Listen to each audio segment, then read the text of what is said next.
So, hey guys! Welcome back to my channel. And for today's vlog, nag-midterm kami nung September 17 to Friday. Ayan, yung September 17, Wednesday.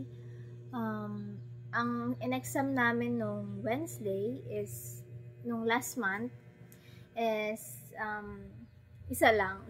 Kasi yung history namin, may pinuntahan kasi siya noon, kaya nag-adjust siya na sa Lunes na lang kami nag-exam. But nung Wednesday, nung Thursday, ang in-exam naman namin Thursday is PE. Kasi nung ano is dapat Friday yon, pero in-adjust kasi meron kaming vacant time. So ayun, nung Thursday, PE, linguistic, yun ata, or yun kasi yung mga subject ko guys, ethics, linguistic, and tas sa Friday, tandaan ko, NSTP, ayun, and so on. So yun guys, so ngayon, papakita ko yung scores ko ng midterm. Kung tatanong nyo kamusta ba ang midterm, ang tips ko lang sa inyo, no, i-review nyo yung first lesson nyo kasi dun sila nagfo-focus, or minsan kasi situational, yun, number 1, situational. Minsan kasi yung mga questions is situational, so it depends sa'yo kung anong isasagot mo dun. Kagaya nung sa science namin, medyo situational siya, pati yung child adolescent namin, situational siya, pati ethics namin, situational. Pero yung situational na yun, hindi buong situational, meron din siyang about sa lesson. Ayun, lahat naman sa lesson. Ayun. Pero meron mga kasi, diba, may mga anong gagawin mo kung ganito sitwasyon or anything ganun. Nasa situational siya. So, number 2, application. Minsan kasi, application or identification, ayun. Ang isa kasi naming subject is NSTP. Nagulat kami dahil may identification at hindi namin alam yon. Kaya, mas maganda na mag-prepare pa rin kayo kahit kahit situational, mag-ano pa rin kayo sa identification kasi hindi natin alam ang anin ng midterm, especially tayo mga first year pa lang. So, number 3 is yung multiple choice. So, ang multiple choice ko naman is nadadalian ako sa linguistic, tsaka medyo sa ethics. Ayun. So, ngayon, i-reveal ko yung mga scores ko nung midterm. So, ang meron lang ako dito is 3, kasi yung iba is pinasa namin sa teacher namin, pero alam ko na yung score, but ang hindi ko alam na score is yung physical education ko, yung PATPIT. Ayun lang ata hindi ko alam yung score ko. So, ang una is, namin is tong history. Ito yung first subject ko kada Monday. Ang history ko is, ang nakuha ko ay, lahat to guys, items is 50, and yung iba is 70, 60, ayun. So, ang reading and Philippine history ko, ang kinukuha ko pala guys is BSED, English, Bachelor of Science, Secondary, ayun. Bachelor of Secondary Education pala. Bachelor of Secondary Education, ko is English.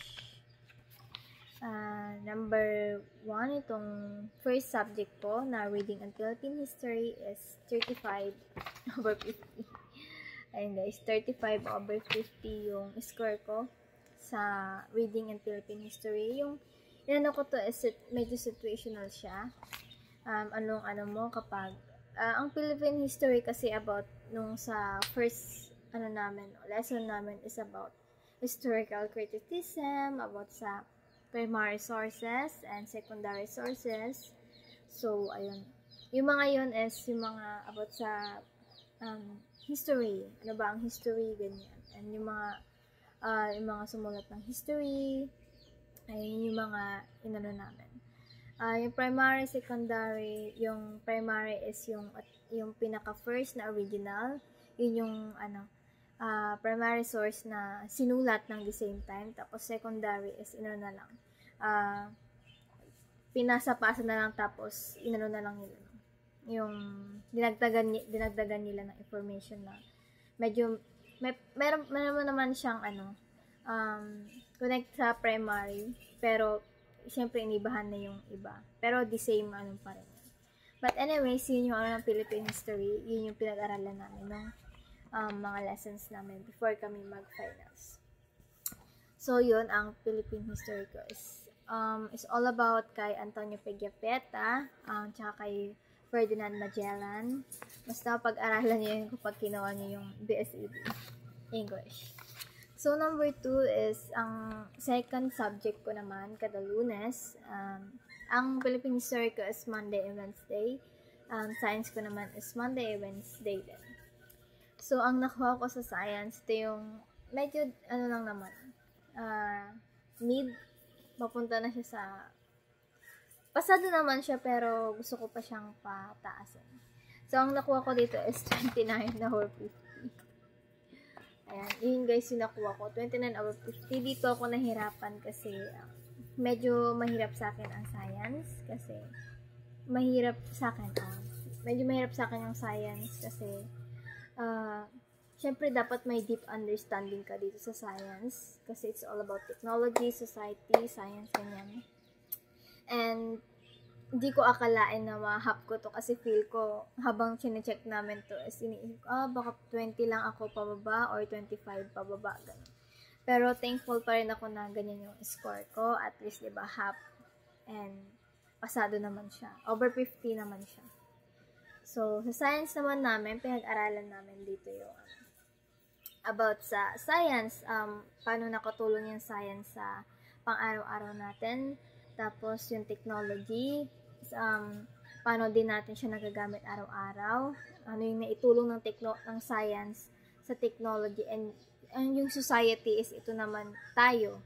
Tayo na yung society na ginagamit na natin yung ginawa ng science. And yung product na yun is yung technology. And yung society ay tayo yun. Tayo na yung gumagamit. So, nagpaano ng science. Anyways, ayun guys, yung score ko sa science ng midterm exam is 29 over 50. And next naman is, ang next na ko pag Monday and Wednesday is linguistic. Ganon din. Sa introduction to linguistic, ganon din. Monday and Wednesday ko din siya subject. At nakuha ko dito guys, ito yung pinakamataas ko as so far. 40 over 50. So, nakuha ko dito guys is 40 over 50. So, talaga guys nagulat talaga ako nung nalaman ko yung score ko dyan. Kasi medyo madali lang naman, pero yung iba din kasi situational. Yun yung sabi ko, hindi lahat siya sa multiple choice mo lang na kapag yun na hindi. Dapat intindihin mo din yung binabasa mo. So, ayun, sa namin is about sa behavioralism, about sa cognitive, about sa phonology. Ayun, phonology. Ano namin ng linguistic. In introduction, siyempre, yung linguistic. Ano ba yung linguistic? And so on. So, ngayon ay nasa formology na kami. Ngayong finals.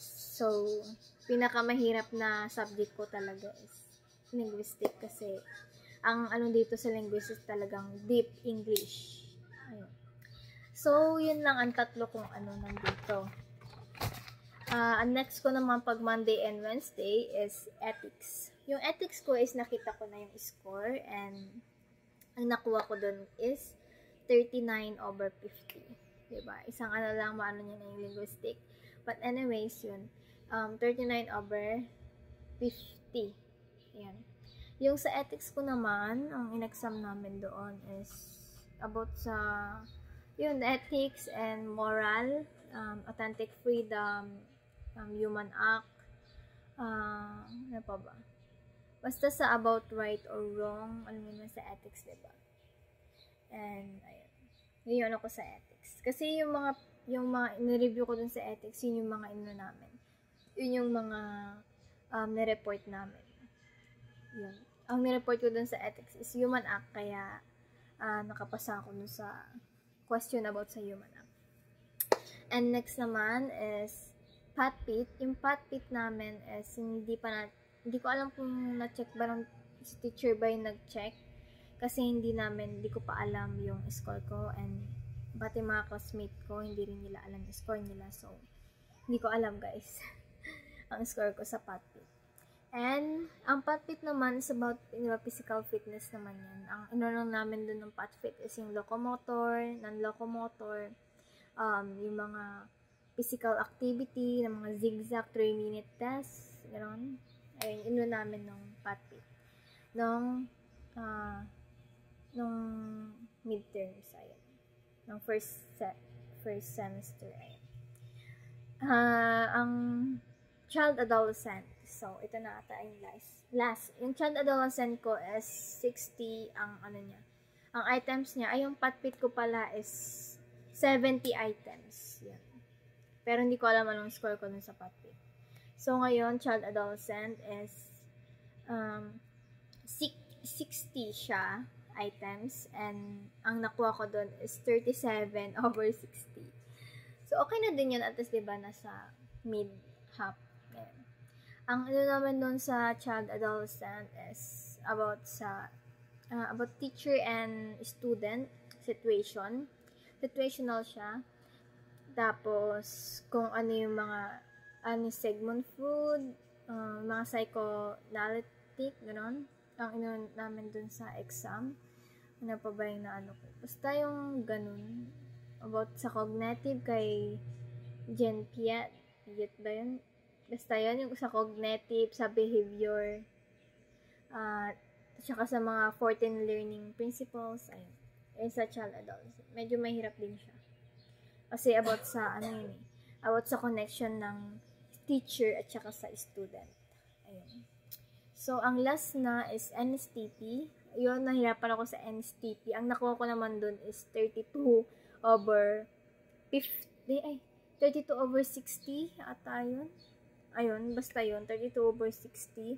And nahirapan ako dun sa identification kasi hindi ako ready. Or, pati mga classmate ko, hindi rin kami ready kasi, ang alam kasi lang namin is, kagaya din ng ibang in-exam namin. Pero, hindi namin alam na may 15 items ata yun na identification na hindi ko masyado na-review yun.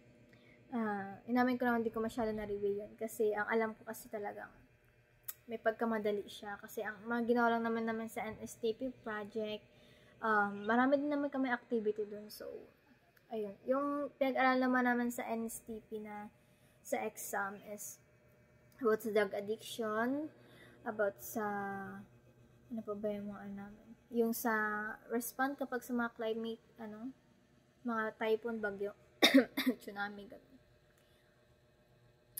Tapos, yun lang yung tandaan ko. Tapos, yung about ang NSTP, yung CWTS, LTS, ROTC, ayun. Yung pinag-aralan din namin.